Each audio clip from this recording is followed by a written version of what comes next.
It's very windy outside. I had this idea. What if Shakespeare was wrong? And what if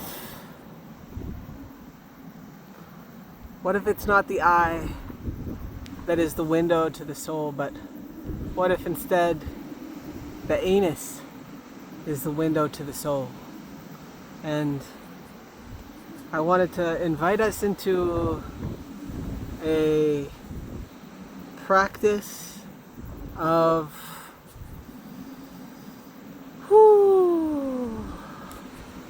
being and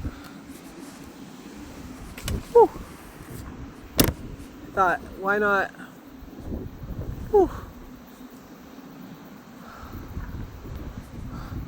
explore the possibility that maybe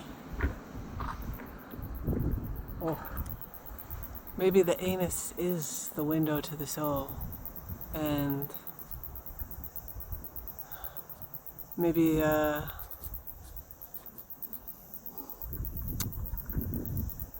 if we've been wrong about this for so long.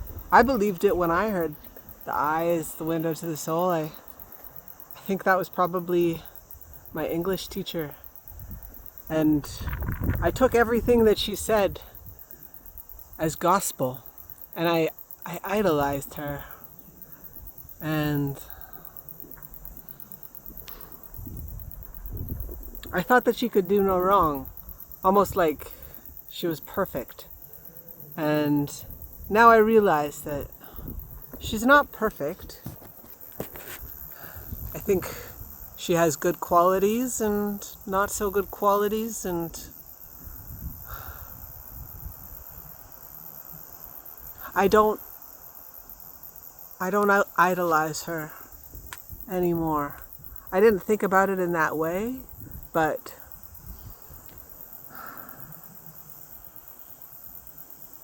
she meant so much to me for some difficult times in my life, and I think maybe she was a safer person than some of the other people that I had around me, and I guess she served a purpose. But now I don't need her, and I can see that we have different ways of seeing the world, and I used to appreciate that. She showed me a different way to understand life, and now I guess I've gotten to a place, and maybe in part it's from some of the life lessons that she shared. I don't know. But now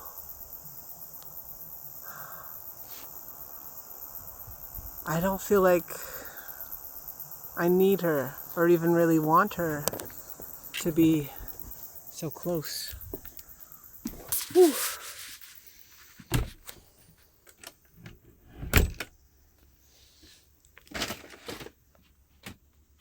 That feels like a big deal. Wow.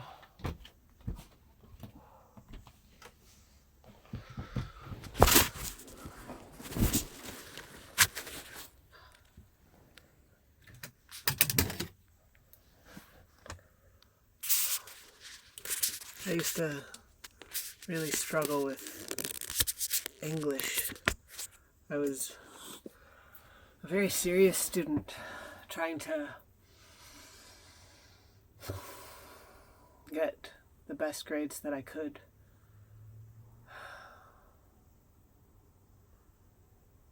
And in some classes it wasn't very difficult for me to understand the material, but in English it felt like it was constantly uphill. And this teacher made it enjoyable, or at least more enjoyable, for it to do that uphill climb. And I think probably she could have taught any subject, and I would have felt inspired and moved. And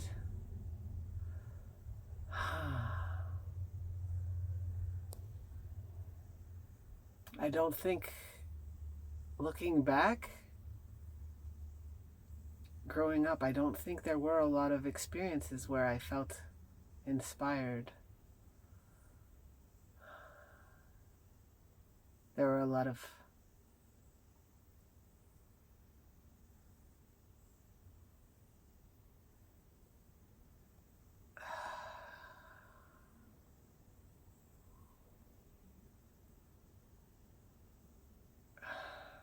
kind of going through the motion type of expectations, like to do this and to do that and to wear this, even though it went against what I needed. I think I felt like a cog in a machine. I've never thought about it quite like that, but I was supposed to fit into a world that was not designed for somebody like me. I was supposed to pretend to be like everybody else, pretend to want what they wanted, and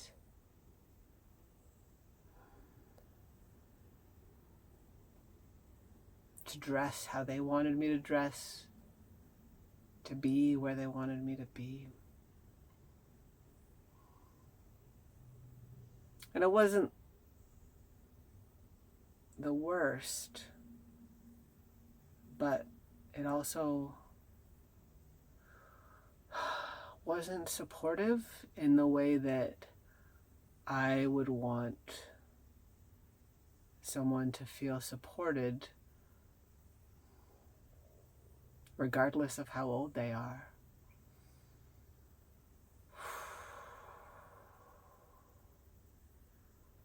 And looking back, I'm kind of shocked that I attempted to come out as early as I did.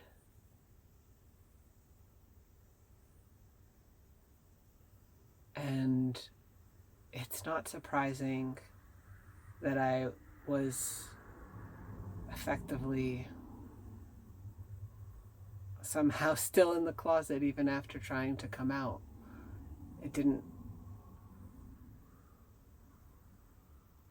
It wasn't received, and it wasn't honored. It was basically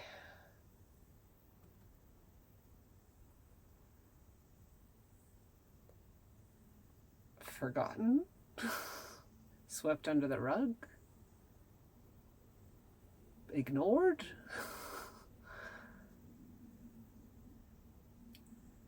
I don't know what words to use, but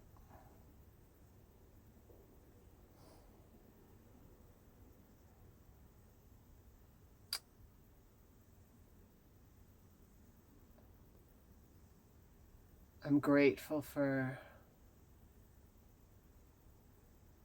the models of doing things differently that I saw, which were not easy to find. It felt like almost everybody was on the same path and trying to live some sort of a scripted, choreographed life. And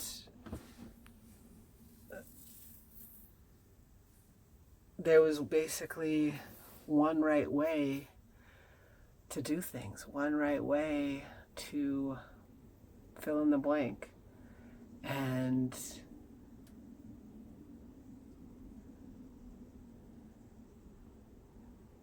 I'm kind of shocked that now I find myself coloring outside the lines, loving outside the lines, living outside the lines. Even this RV is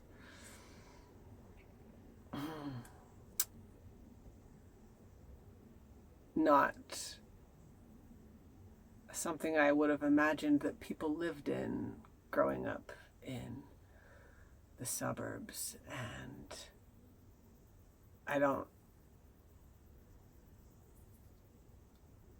think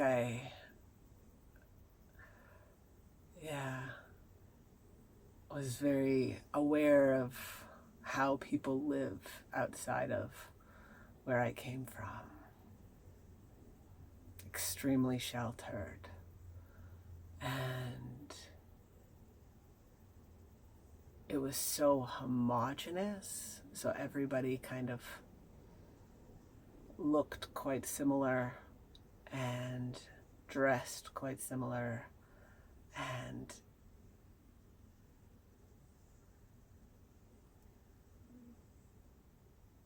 there was not a lot of space to challenge the assumptions and expectations that were put onto us.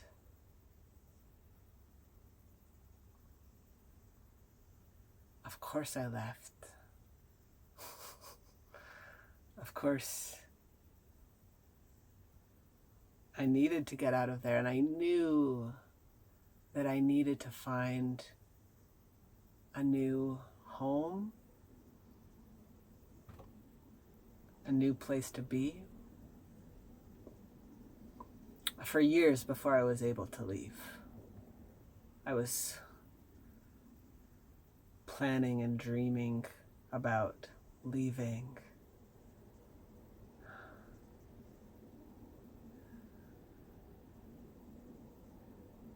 And now I still don't know where home is. I haven't found what I'm looking for yet outside of myself. However, I do think that I am finding myself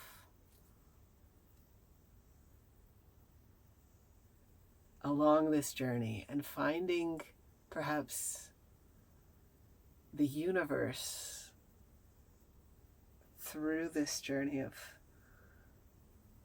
transformation and love. I remember wanting love, not really understanding at all what it was, but wanting to have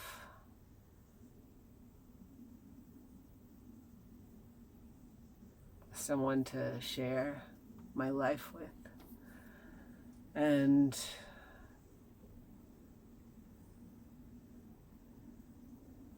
now I believe that I could find multiple people to share my life with, and I think that that would be a better life for me than to share it with just one person. I think one person to me would feel like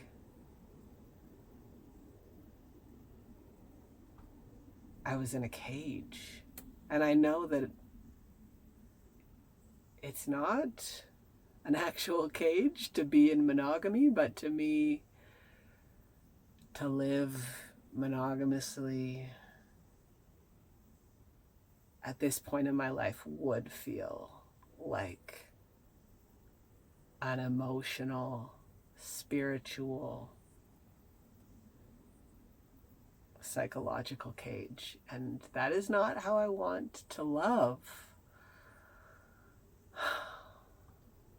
I want to choose my people and for them to choose their people and for us to have more than one choice and for it to not just be, do you want to be with this person until you're dead? Yes or no? Yes or no? What if I want to love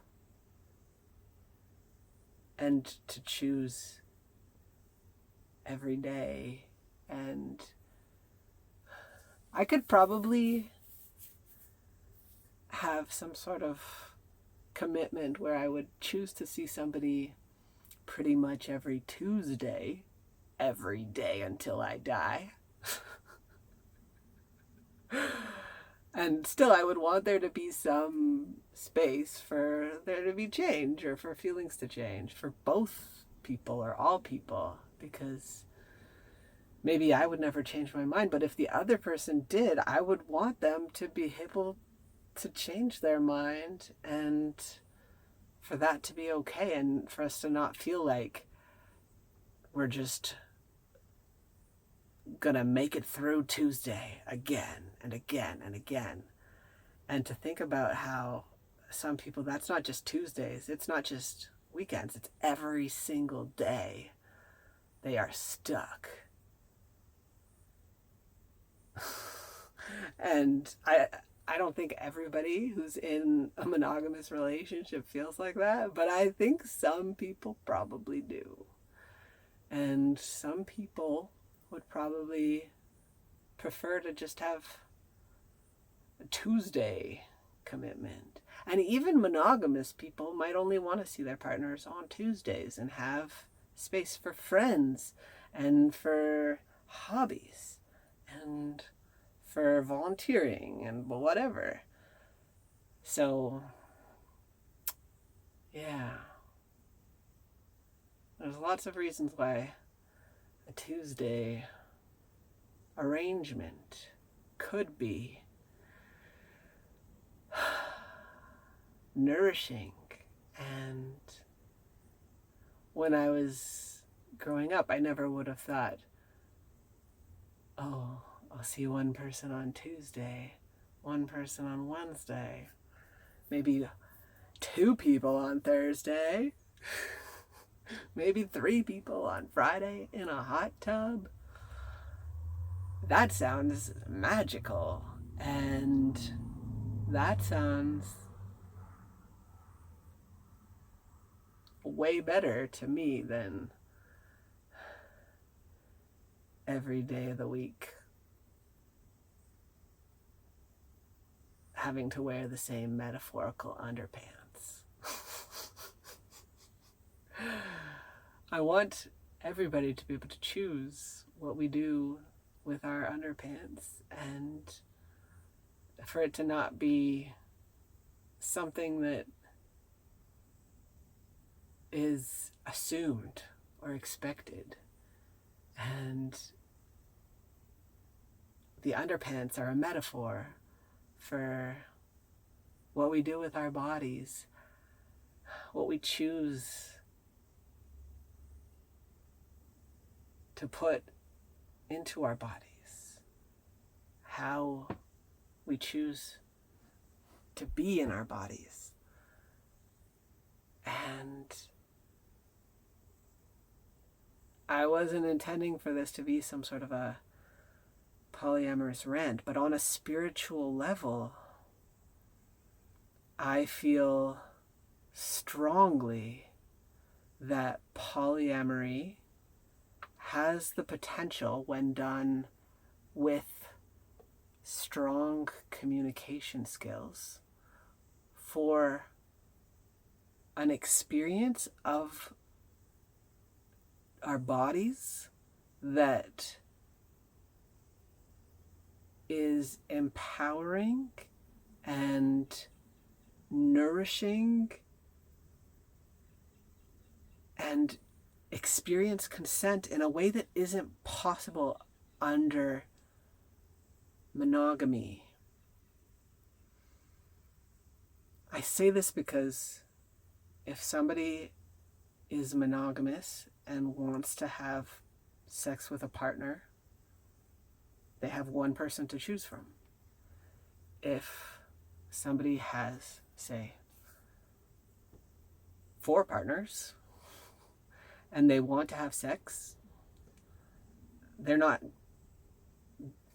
depending on one particular person to meet that need, which can cause a lot of stress and resentment and pressure that is not the same if there are several options and there's that intentional choice of, I would really like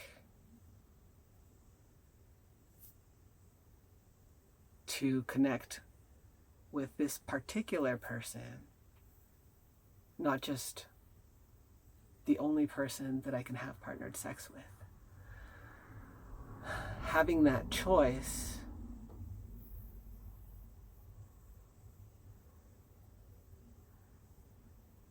takes the pressure off, or at least that's how I experience polyamory, and I wouldn't want anybody to feel pressured under monogamy or polyamory. And the simple structure of having choice creates a different experience of our bodies and of our access to other people's bodies.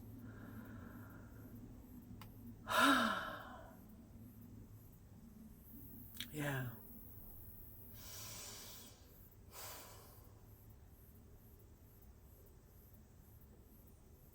Whoa. And if the eyes are not the window to the soul, but maybe the anus is the window to the soul, and if one person feels this intense desire to share one's anus with a partner, and they're monogamous, and their partner is just not wanting to experience some sort of an anal connection for whatever reason, that could be a significant issue. Whereas if somebody has 4 partners, which most polyamorous people don't have 4 partners, some do. A lot of polyamorous people are single. I am single.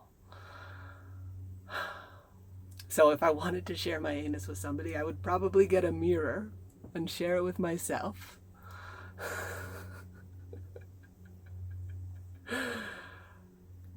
But if somebody hypothetically had multiple partners and wanted to explore that, there wouldn't be that same, oh, if I want to meet this need, I need to be the person to have this anal experience in order to meet my partner's needs because I want to satisfy my partner.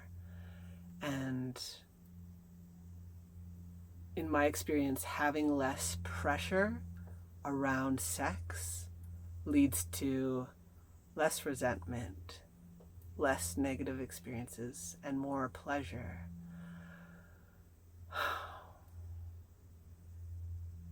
Having choice structurally can enhance our experiences of pleasure.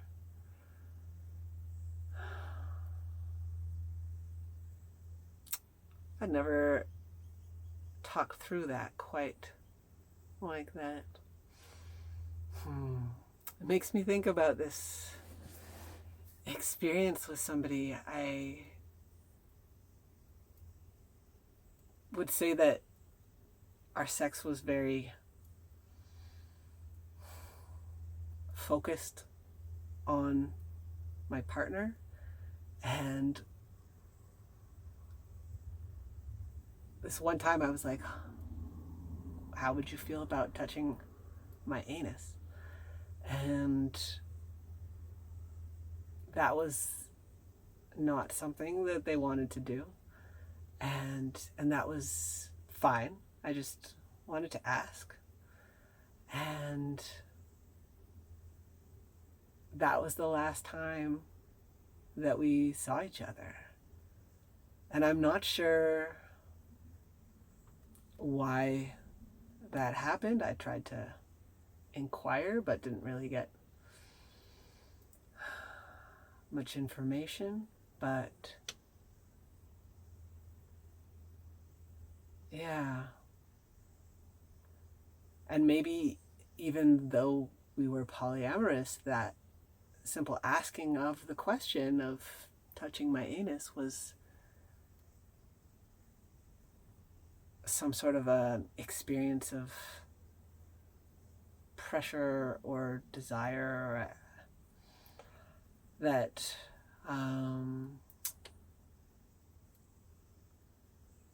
ended the relationship.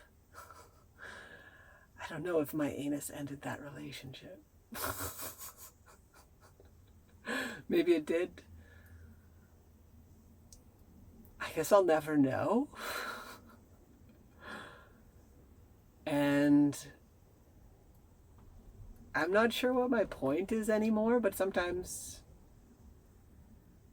things don't work out. And I guess one of the other things about polyamory is that if one relationship doesn't work out, then maybe there are other relationships that are working out.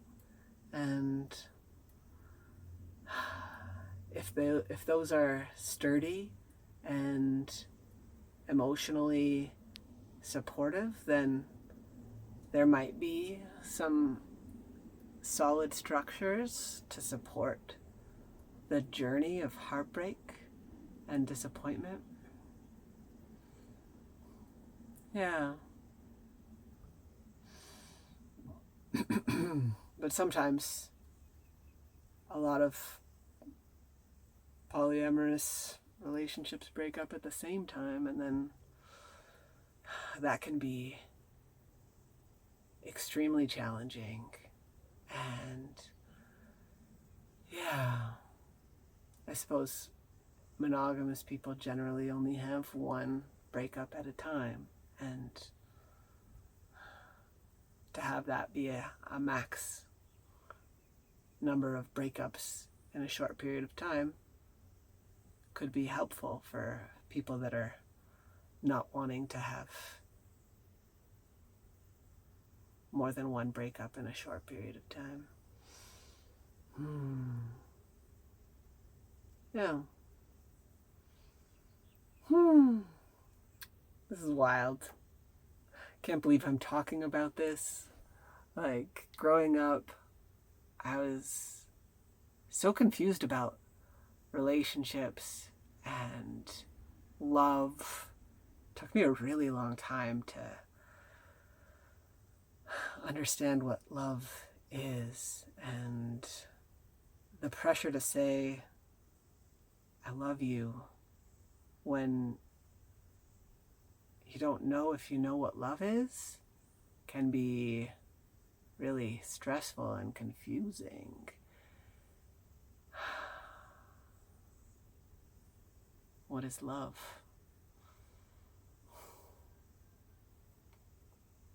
It's taken a lot of trial and error to figure out what love is, and to figure out the difference between people who say that they love you and maybe they don't even know what love is,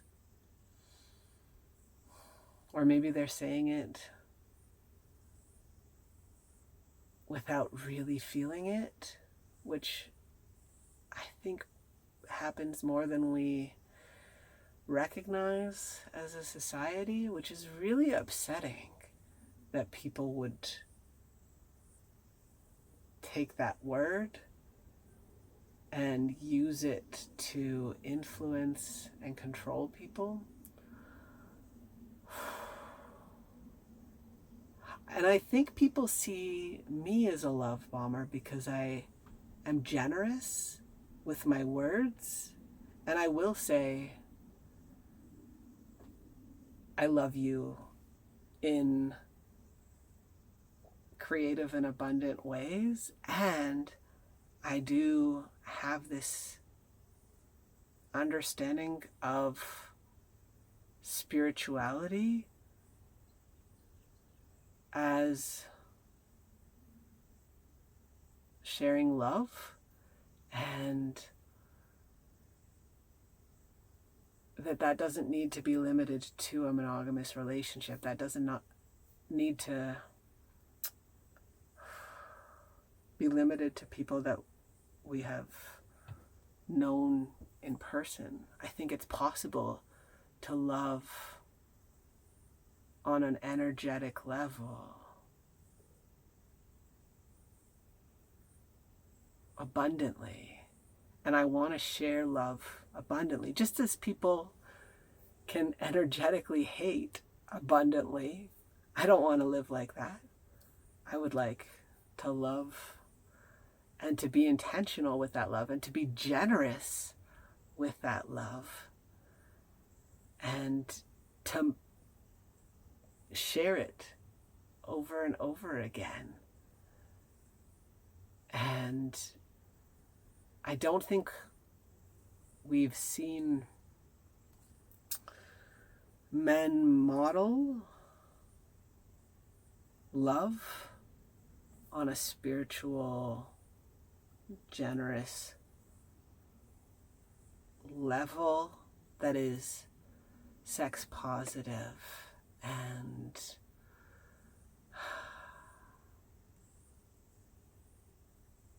it's difficult to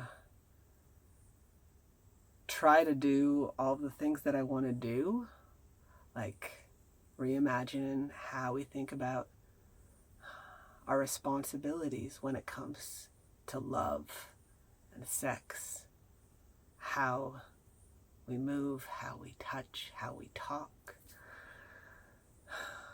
I want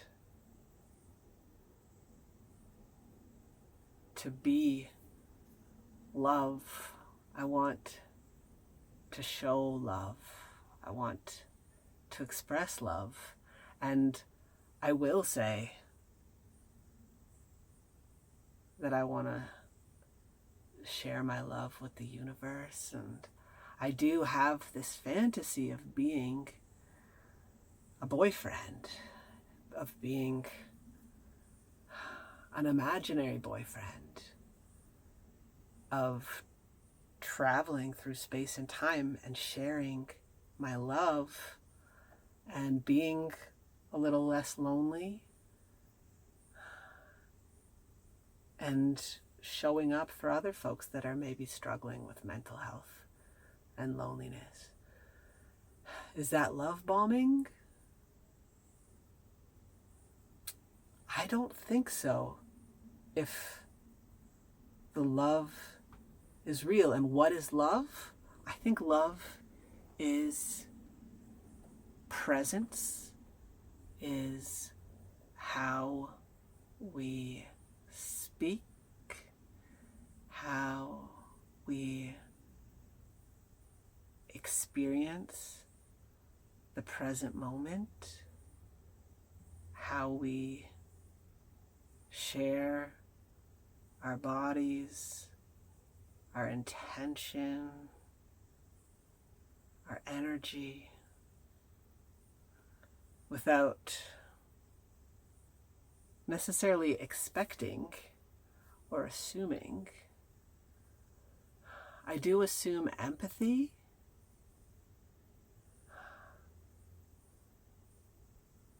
because that's what I need to share my love, is to be received with empathy, and that's something that's been difficult to find. And as an imaginary boyfriend, I imagine that there's this deep empathy that we are sharing, that we are showing up for, and that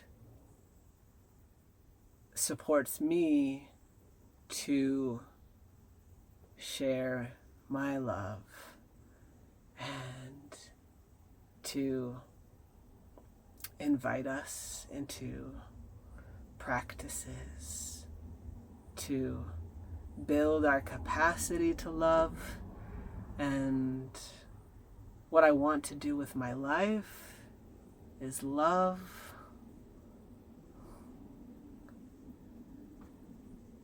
And I'm so grateful that here we are, and I can live my dream of being an imaginary boyfriend and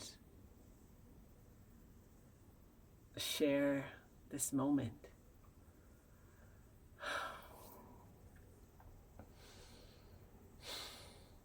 And talk about love, talk about pleasure, talk about touch, talk about safety. I love this. This is beyond my wildest dreams.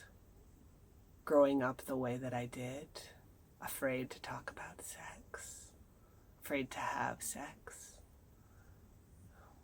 afraid to just say the word sex out loud,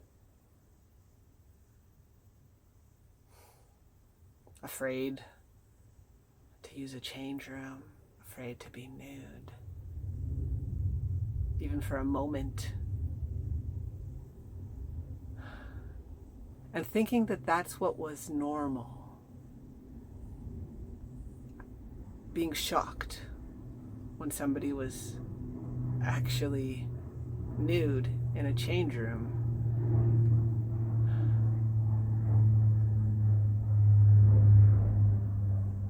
Being so deeply disturbed by non-sexual nudity in places where there was a reasonable explanation for the nudity. I couldn't process nudity as anything other but than a huge problem. That just a body not being covered was traumatic. Whether it was mine or somebody else's, there was no understanding that nudity could just be nudity, but not a problem. And I'm so grateful that I've had some experiences in safer spaces where people have modeled that it is possible to be nude and for that to not be a problem. And it doesn't even need to be a sexual thing. There were people reading books and they weren't wearing clothes, and it was not a problem.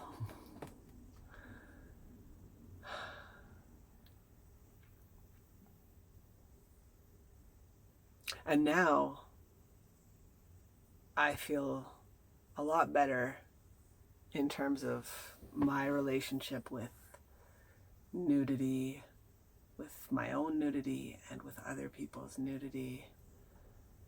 And I'm proud of myself for getting to this place where I understand that nudity isn't the problem. Shame is the problem. Silence around pleasure and safety and sex are problems. And what I'm hoping to do is support a cultural shift towards having these conversations, sharing these stories, opening up a dialogue about having space to talk about these important parts of our lives that some of us never have an opportunity to talk about.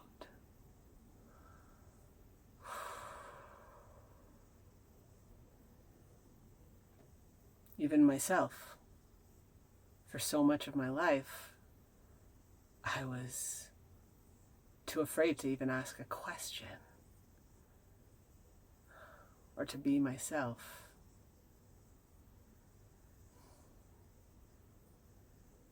Wow.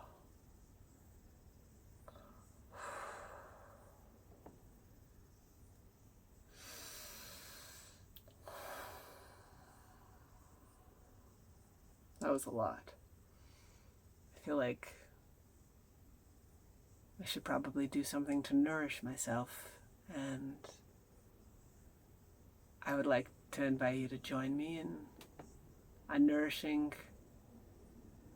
journey